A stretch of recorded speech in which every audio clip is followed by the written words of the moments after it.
Hi, I'm Jared, 33, and 2 hours before my stepsister's wedding, I learned my kids were on a literal do not admit list. Their school photos printed in plastic sleeves, held up by a rent-a-guard who looked like he'd rather be anywhere else. I was the man who'd paid for the venue, the catering, the florals, and half the dream Chloe had hashtagged rustic luxury. I stood there, my son's grin under a line of black marker, and something inside me went very still. But let me start before the clipboard. I'm the oldest child of a dad who remarried when I was 12, which means I've had step attached to half my family and responsible attached to my name ever since. I teach yoga. Mornings in the studio, private clients in the afternoons, online classes at night when my voice is still warm. My wife Maya and I live in a townhouse that smells like peanut butter and lavender detergent. We've got two kids, Ben, 6, who carries a dinosaur flashlight like it's holy scripture, and Ava, 3, who calls strawberries red moons. We hang towels that always fall. We keep a shoe basket by the door that never has the shoe you need. Chloe, my stepsister, is 27 and permanently backlit. The golden one. The influencer who says quiet luxury while wearing something that costs more than my car. Our stepmom, Kira, calls her our star. Dad nods like background music. Growing up, I knew the script. Chloe dazzled. I carried the charger and the granola bars.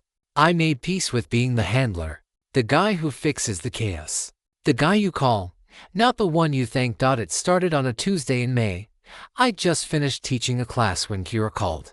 Jared, where are you? She asked, like she was already in crisis mode. At the studio, I said. We need to talk about the wedding, she purred.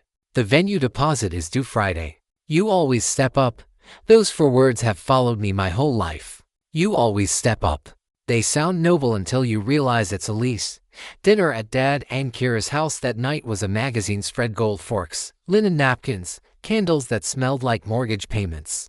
Chloe floated in 30 minutes late wearing white silk and a halo of confidence. Her fiancé Parker shook my hand like he'd just bought stock in me. Then came the binder.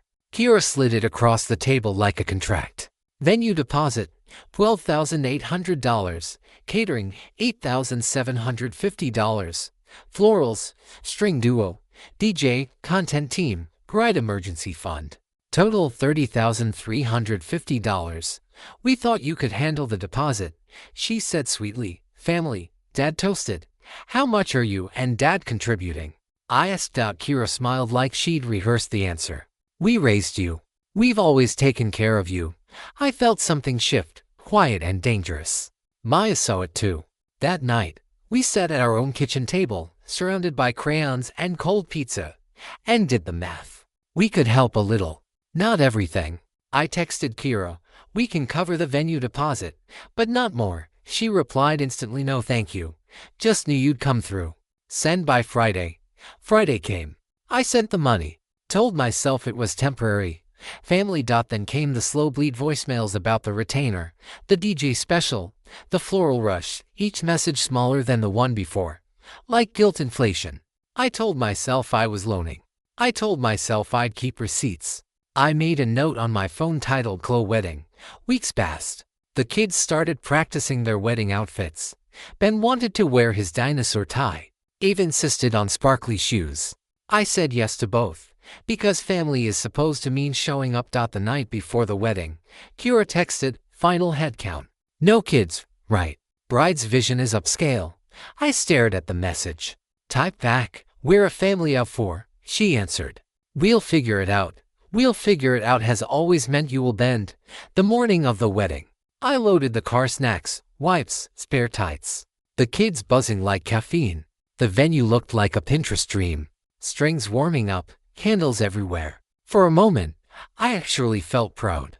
I helped make this happen. Then I saw him. The man in the suit at the top of the stairs, clipboard, 2 laminated photos. Ben and Ava. Above their faces, do not admit. Afternoon, he said. Are you Jared? Yes. He pointed to the photos. Bride's orders. No minors allowed. Maya's hand found my arm. I felt her nails press into my skin. You printed my children's faces. I said. For identification, sir. Kira appeared, all gloss and calm. Oh, this, logistics. We tried to call. My phone's on, I said. It's for the aesthetic, she explained. Candles, glassware, adult-only elegance. Maya's voice cut sharp. You printed their faces. It's not personal, Kira said. It's policy. Ben tugged my sleeve. Dad, did we do something bad? No, buddy, I said. You did nothing wrong. I handed Kira the envelope with our card inside. Congratulations, I said, and turned. We walked away. And somewhere behind us, music started, strings rising. Polite laughter while I drove my family towards silence that finally felt honest. When we got home, there felt wrong. Like the house could feel the insult vibrating off us. I sat at the kitchen table, still wearing my suit, while Maya made grilled cheese in total silence. The kids munched their sandwiches and watched a cartoon. Life doesn't pause for humiliation, it just keeps moving. Butter sizzling, small hands dipping crusts in ketchup. Then my phone buzzed. A known number. I ignored it. Buzzed again. Jared, a man's voice said when I finally answered, calm and deep, the kind that used to tell people where to invest. This is Martin. I'm Parker's father. I said, and sure where this was going. I just saw the list, he said. The what? The guest list. The security instructions. The guard. He took a measured breath. The wedding is off. They're on their way to your house to beg. Don't answer the door. And he hung up. For 10 long seconds, I stared at the phone like it might apologize. Then the knock came. 3 sharp raps. Chloe's voice followed, muffled, high, desperate. Jared, please, we need to talk. I stood in the hallway with my hand on the deadbolt. Maya whispered, "Don't." I didn't. The knocking turned to pleading, then to buzzing phones. My stepmother's voice in a voicemail. You embarrassed us. The list wasn't personal. You was a conversation. I owed them nothing. An hour later, my phone buzzed again. Martin. I picked up. I've pulled our contribution, he said flatly. Bar minimum, shuttle, tent gone. I won't fund cruelty. I won't have my name tied to it. I didn't ask you to do that. You didn't need to, he said. They ceased me on invoices. I saw your transfers. He paused. How much did you pay? 21,000 and change, I said quietly. Send me the numbers, he said. I'll claw back what I can from cancellations. Whatever isn't refundable, Parker will pay or he'll learn what boundaries cost. This isn't revenge, Jared. This is consequences. And he hung up. I exhaled for the first time that day. My hands were still trembling, but not from anger anymore, from release. That night, after the kids were asleep, Maya and I sat down with my laptop. I typed an email, subject, wedding expenses and next steps, body, venue. Deposit, $12,800 catering. Installment, $8,750. Florist retainer, $2,200. Strings, $1,600. DJ, $1,500. Content team, $2,500. Total, $29,350. Refunds pending from Martin's cancellations, approx. $6,000. Net, $23,350. You denied entry to the event I was asked to finance by posting my children's faces under Do Not Admit. I expect repayment in full. I'll accept a 12-month plan. This isn't about revenge. It's about closure. I hit send. The replies came fast. Kira, how dare you threaten your family? Dad, we can talk privately. Son, Chloe, 12 months. Lol, we're not a bank. Parker, let me figure things out. Maya leaned over my shoulder, reading each one. Clear, she said. Good. At 9:40 p.m., another knock. This time, Dad, same posture as always, one hand in his pocket, one rubbing his temple like disappointment might leak out. He stepped inside before I could say no. Son, this got out of hand. They printed my kids, I said. It was the venue, he claimed. You think the venue had Ben's school photo? He looked down. You could have stayed, Jared. It was her big day. You mean swallow it. Perform peace, he sighed. We keep peace in this family. Peace without respect is silence, I said. And I'm done performing silence. He looked at me long and hard, like I was speaking a language he used to know but forgot. Then he said, I don't recognize you. I know, I said. I finally recognize myself. He left without slamming the door. That was new. The next morning, Kira posted on Facebook, protect your joy from jealous people. My cousin screenshotted it. I didn't even open the comments. People clap for noise when it's dressed pretty. By noon, Martin emailed a PDF titled Refund Summary. He'd clawed back $6,200 and wired it the same day. He added one line at the end: "I won't be associated with people who blacklist toddlers." It's not revenge, Jared, it's standards. For the first time in years, I felt like someone saw the same movie I'd been watching. That night, Chloe texted, "Let's talk like adults. No ultimatums." 10 minutes later, wow, ignoring me. Power trip much. Then a selfie, her face blotchy, mascara streaked, captioned, "This is what you did." I set the phone face down. Ben wandered out of bed holding his dinosaur flashlight. "Dad," he whispered, "why didn't we go to the party?" I knelt beside him. "Because it wasn't a party for us." He nodded solemnly. "They were mean to the wrong people." Yeah, I thought. Out of the mouths of children. 3 days later, Parker showed up at my studio. My manager texted first, "Some guy in pastel polo asking for you by first name." Safe enough. Just annoying. I walked into the lobby still in my teaching clothes, bare feet, rolled up mat, heartbeat calm from Savasana. He looked out of place against the eucalyptus scent and soft music, like he'd wandered into a temple with the wrong intentions. He started talking before I even sat down. "Your email was intense," he said. "You hired a guard to keep my children out," I replied. He shifted, rubbing his jaw. "I didn't hire anyone.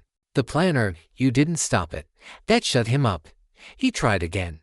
12 months is aggressive. "It's generous," I said. 6 would be aggressive. He nodded slowly, doing the mental math of pride versus cost. "Fine," he said. 12 months. First of the month. "I'll set up transfers." He stood up. "Tell Maya I'm sorry. Tell Clove I cut him off. Tell your future self." The first payment hit my account 2 days later. $1,945.83 with the memo for peace. It made me laugh out loud like the universe was trying stand up.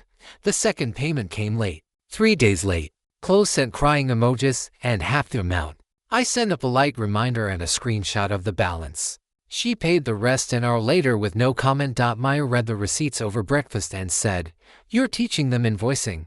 By month 3, the family chat was silent. Dad sent me a meme about yoga goats like we hadn't just detonated each other. Kira posted filtered quotes about forgiveness that always seemed aimed at someone else. But life inside our walls was lighter. Ben lost his first tooth. Ava learned to say strawberry correctly, then decided she preferred red moon. Maya started sleeping through the night again. Peace isn't a thunderclap.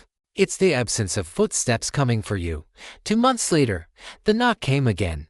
This time, it was Chloe herself. She stood on the porch wearing sunglasses too big for her face, hair in a bun, the costume of contrition. "Can we talk?" she asked. I stepped outside, closing the door behind me. "You made a scene," she said. "You made a list," I said. It wasn't personal. It was a photo of my son with "Do Not Admit" written over his face. She flinched. "I didn't write that. The planner did." "You let it exist," I said quietly. She exhaled through her nose. "Mom says you've always hated me. I've always paid for you," I said. "There's a difference." She looked down at her shoes. "So what now?" "We say hello at birthdays," I said. "We don't exchange money. We don't put each other's kids on lists. We don't confuse guilt with love." Her lips twitched. "You sound like Instagram therapy." "I sound like a dad," I said. She nodded once, almost respectfully. "Fine. Parker and I got married at the courthouse yesterday." "You weren't invited." "Good," I said. She blinked, thrown by my lack of performance. "We'll keep paying." "Good," I said again. It was my favorite sentence now, small, complete, and shakable. They paid for 7 months straight. Then month 8 came short. "Need to pause," Parker texted. "Moved money for something time-sensitive." I replied. "You plan $1,000 for 3 months, then resume full amount." He agreed immediately, which told me he hadn't even read it. I wrote it down in my notebook labeled boundaries, because that's what this had become. Not a feud. Not revenge. Just bookkeeping for the soul. That weekend, Dad texted, "Barbecue Sunday. Bring the kids." I stared at it for a long minute. Maya said softly, "Go if you want to. Don't if you don't." We went. The backyard looked the same as always: string lights, overwatered grass, Kira in a sundress that matched the cushions. Dad flipped burgers like nothing had ever happened. He didn't say sorry, but he asked Ben about school and Ava about her favorite color. He looked at me and said, "You're different." "I'm better," I said. He nodded, like maybe that was a door he was willing to walk through slowly. Afterward, Maya squeezed my hand in the car. "You did it," she said. "I didn't fix them," I said. "You fixed you," she said. That's the only job. On the 1st of the next month, Parker's transfer arrived right on time. $1,945.83. Same memo. For Peace. The number didn't matter anymore. The principal did. I thought cutting ties would feel like burning down a house. Turns out it felt like opening a window. Asterisk by the 9th payment. I almost forgot the calendar. That's how ordinary it had become. An apology automated by PayPal. Then, one morning, I got an email from Martin. Subject: final refunds. He'd recovered another $200 from some vendor's content team. The email ended simply: "Your balance is zero. You did right by your family. That matters." I believed him. That night, Chloe texted, "So, is it over? Like officially?" I typed back, "Yes. Balance cleared. I wish you well." She replied, "You sound like a customer service rep." I didn't answer, because that's exactly what I'd been, and now I was retired. For weeks afterward, silence became its own melody. No passive-aggressive group chats, no emergencies disguised as invitations. Just mornings of sunlight through the blinds and the sound of Ava insisting her cereal was moon rice. But peace has a way of testing you quietly, almost kindly. It started with a Facebook post from Kiro. When people show who they truly are, believe them, even if it breaks your heart. A few mutual friends liked it. One commented, "So proud of your strength." Maya showed me on her phone. "You gonna respond?" "No," I said. "You don't argue with parables." Still, it got under my skin. Not the insult, but the realization that they would rather rewrite the story than live inside it. Then came the email from Dad. Short, plain: "We miss the kids. Dinner sometime." Maya read it over my shoulder and said, "We can go, as long as you keep the door open, not the wallet." We went. Dinner was simple: takeout containers and mismatched plates. The kind of meal that once would have been an embarrassment for them. Now it felt real. Dad asked about work. Kira complimented Ava's curls. Chloe didn't come. No mention of weddings or payments or anything that required a spreadsheet. When we left, Dad walked us to the car. "You know," he said, "I used to think standing up for yourself was selfish. And now?" I asked. "Now I think it's contagious." For a second, I saw the man he might have been if someone had told him boundaries weren't betrayal. 2 days later, Parker called. His voice was tired, thin. "We're moving," he said. "Trying to start fresh. Chloe's been quiet lately." "Maybe that's a good thing." "Maybe it is," I said. He hesitated. "She still thinks you hate her." "I don't," I said. "I just stopped volunteering for pain." He didn't argue. That night, Maya and I sat on the porch while the kids played with flashlights in the yard. She leaned her head on my shoulder. "You're finally breathing right," she said. "I didn't know I wasn't," I said, for the first time in years. The air didn't feel borrowed. Then came the last test. Kira again. A single text: "We're disappointed in who you've become." I stared at it for a long moment, then typed back, "I'm not." I hit send. No essays, no explanations, no apologetic emojis, because I wasn't. I'd spent my whole adult life being their safety net. And it turns out, when you stop catching people, they finally learn to land. That weekend, I took the kids for pancakes. Ben built a syrup dam on his plate. Ava wore half her breakfast like jewelry. Maya laughed so hard she cried. Halfway through, Ben looked up and said, "Dad, are we happy?" I thought about it. The unpaid debts, the silence, the calm. "Yeah, buddy," I said. "I think we are." It didn't feel like a declaration. It felt like a fact. Later that afternoon, I cleaned out my phone, deleted the old Chloe wedding note, every invoice, every saved email thread. But I kept one line: balance, $0. Not for record keeping, for remembering. That night, before bed, Maya said, "So, is it closure?" "Yeah," I said, "but it's also a start." And it was. 2 months later, I woke up before sunrise. The house was still, no cartoons, no coffee grinder, just the soft rhythm of my kids breathing down the hall. It hit me how quiet peace actually is. How it doesn't feel like winning. It feels like standing barefoot in your own kitchen and realizing nothing's on fire. The last transfer had come through days earlier, $1,945.83. Memo final. I'd opened the Note app one last time, typed balance $0, and closed it for good. But what surprised me most was what came after the quiet. I started teaching again, not the burned out, just hold your plank Jared, but the version who spoke from somewhere deeper. I tell my students, root on the exhale, and actually mean it.